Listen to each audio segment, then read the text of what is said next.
Hello, everyone, and welcome to the gripping conclusion. I think this will be the last one of building slappers from scratch in home games. Hopefully, the video on this one works. The second one completely died because of Windows is the absolute worst. So I'm using different video recording software now instead of the built-in camera app. Hopefully, it all works. Anyway, to recap where we're at, we have this player list that shows who's in the game, along with their score, which we're not currently updating.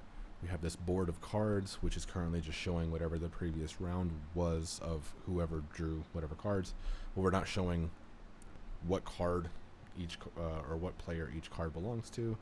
And we have this new round button that we're able to click and draw new cards.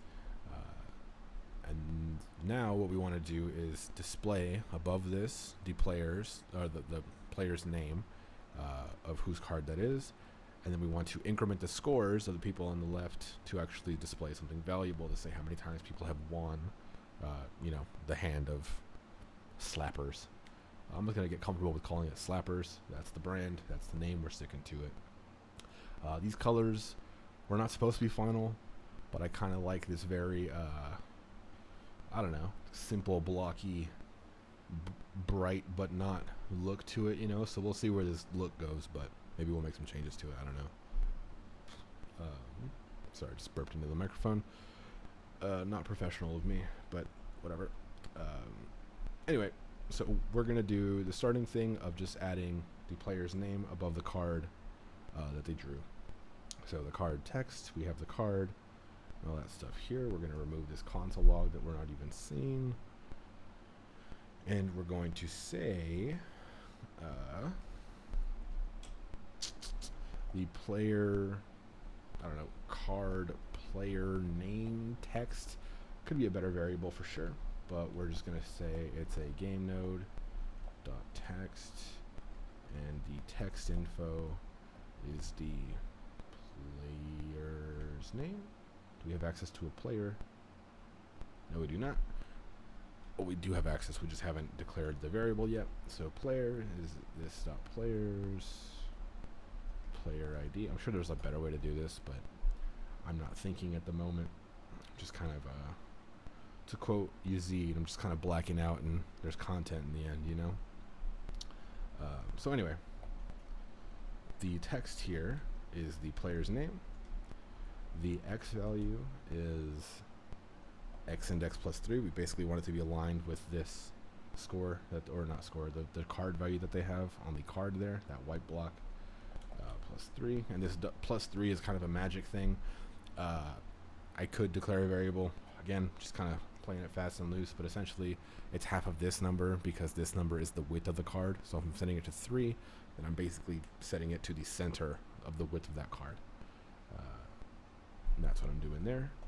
The Y is going to be, so if this card starts at 42.5, let's just say that the Y of the text is 40, so it'll be above the card. The align, as always, is center. I don't think we even support anything other than center and the default, like the left align, so that's something that we can add in the future, but at the moment, everything is centered, and that's kind of okay. Size, you want that to be relatively small so it doesn't take up too much space, because if you see, ooh, that's a problem, because this is how long each name is. So if you just imagine kind of plopping that above this card, it's going to be very hard to read. Ooh, did not think of this. Okay, what if we alternate it being above and below the card, just because that'll probably give us enough buffer. Bad UI, simple code. That's how I live my life. Colors dot, let's make it black. And sure, that seems about right, I think. So let's test it out and say player card node dot add child card name player text, card player name text. Terrible variable. Just awful. But hey, It works. What are you gonna do? And it kind of doesn't look too terrible, but I still want to alternate above and below, just so I can kind of give them room.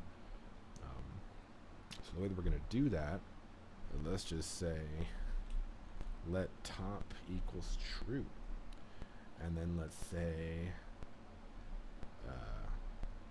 the y value const y or text y pause is equal to, if it's top, it's going to be 40, and if not, then it's going to be, what's the height of this card? 15, so let's call it 60, and then let's see if that works. Text y pause. So what this should do is it should give me the top on the first guy, and then on the second, oh, right, because I'm not alternating, so top equals not top.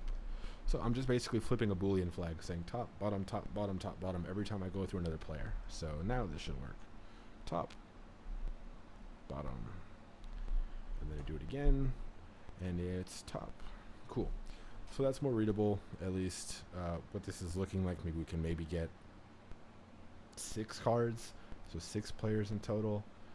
Again, I'm not super concerned with that. I really have a hard time imagining 6 or more people playing this game.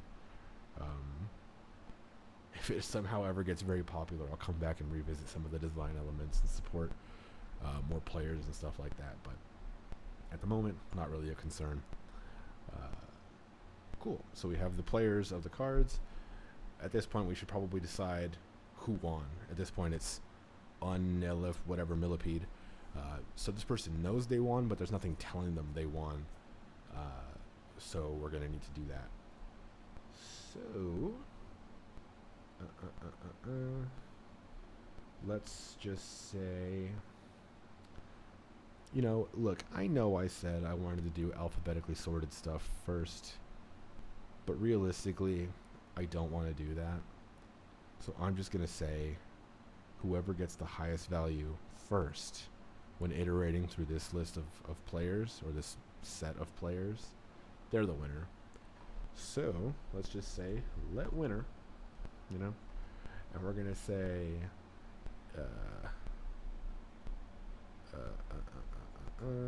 if there is no winner, when we are first going through the players, then the winner is the player. Else, oh, this is dumb. So I need to keep track of kind of the winner and what their score was, because I need to compare things to the score. So winner obj is this. Let's just say there's a score and a player. Dot player is player. Winner obj dot score is equal to player card dot value. Else, so at this point there is, are objects falsy? Let x equals true, false, x true. Damn, so that evaluates to true. Did not know that empty object is true in JavaScript. Anyway, let's just say there's no player on the winner object. This is hacks. This is what we call hacks in the industry, but it's okay. Anyway, the winner object dot player is the player. The winner object dot score is the value of the card that they drew. But otherwise, if there is already a player, so let's say if player card dot value is greater than winner object dot score, then the winner object dot, so this is kind of the same thing. Player equals player. Oh, this could be one if statement.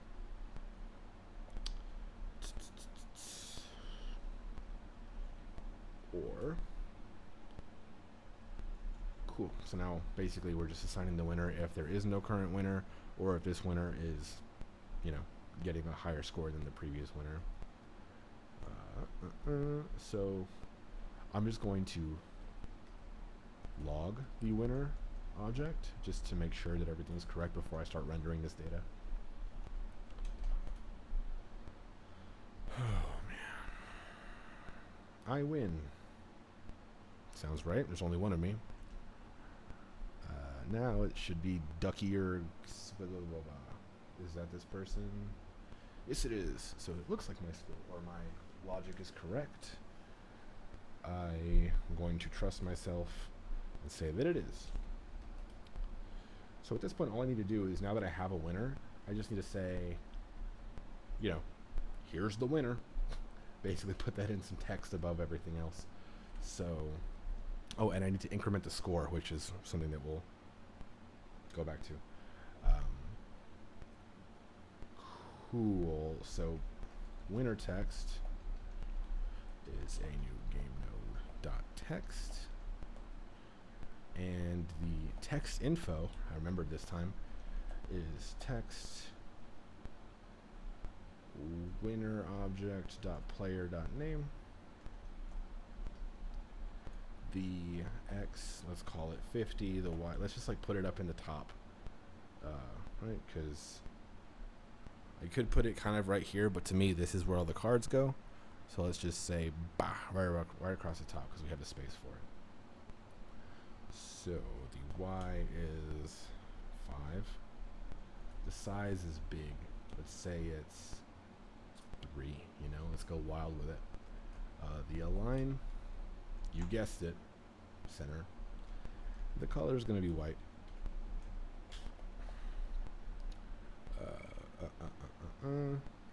Sounds about right. And let's just say this dot base dot add child winner text. And then I think my hot reloader is going, so this should just work. Woo! It says that I won. It says that I won again. It is rendering over the text again. No, I don't want to close that. I want to not open Safari that I accidentally just did. I am losing it, folks. Losing it. Plus wins. And then I want to clear this out. Okay. So I need to have a space to put this winner text. Otherwise, if I clear the children from the entire base, I'm going to be wiping out everything on this screen. Oh my god, I did it again. I don't want Safari ever in my life. So basically, to talk through what I'm doing, I'm adding this player text here to say this person won. I need to then remove that text, just, you know, because more text is going to go in that same spot. So instead of saying this dot base add child, the text, and then this dot base remove children or clear children, or I suppose I could say remove child, but whatever. I don't want to keep track of stuff like that. So I'm basically going to be doing the exact same thing that I did with the purple, the yellow, and the red, and kind of give a section to this winner text up top. So winner text section is a new game node.shape. And I actually don't need to render this on the screen. It doesn't need to have coordinates. It doesn't need to have anything. I just essentially need a node that can be a container for other stuff and doesn't necessarily need to be visible. So coordinates 2D, shape utils dot rectangle, but it's 0, 0, 0, 0. Fill colors dot blue because it doesn't matter. Shape type is shapes dot polygon. Cool. And then I'm going to add this as a child to the base. And then instead of adding this winner text to the base, I can say winner text section add child. And then up here, just like how I clear out this board, I can clear out the winner text section. And hopefully this works. Let me see. Hot reloading. Yes. Nice. Nice. So, yeah. You see here, This guy won because he's got 5. These guys lost because they've got 2 and 3. 2, 6, 2. So accruing whatever wins. Same guy wins. Blah, blah, blah, blah, blah. That whole thing. So at this point, we just need to increment their score. Up or down here. So this dot scores at winner object dot player dot ID plus equals 1. And then if you remember, we have this nifty render player list function, which we can just call again. And this will go through the players, get their scores, and render them. So let's just make sure that this is working on a relatively larger screen. And I'm getting a point every single time because I'm that same dude. Cool, we've got scores. So if I remember that I'm hyper vitalizing Tapato, I know I've got 13 and I can make fun of Kahi's Dagger like. Great fun is being had at the moment. If there were real people playing this game, they're having a great time. At this point, I can clean up some of the code. I can clearly clean up some of this visual stuff. I think the only real thing I want to do is remove... I'm going to remove this yellow and make this text white. I think that's like maybe the only visual thing I really care about. So, what's the yellow part? Let's make that black. Well, I'm not removing the yellow part. It's still there. I'm just changing the color of it. And then for the card text, the player text, I want this to be white. And then...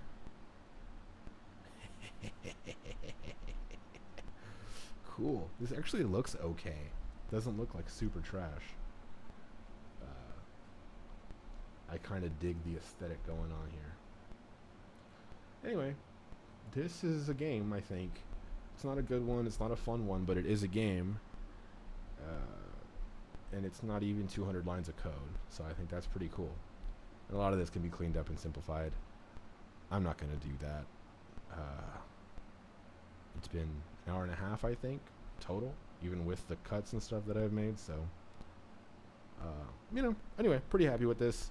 Kind of just wanted to show how simple this stuff is. I mean, there's some stuff that can be cleaned up and all that kind of stuff, but I made a game at a very basic level in an hour and a half, just writing straight up JavaScript. Didn't have to do anything else. So hopefully this was enjoyable or informative or anything for anybody out there.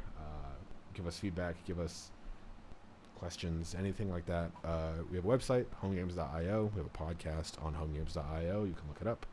It's called the Home Games Podcast on Spotify and YouTube and all that kind of stuff. Anyway, enough promoting ourselves.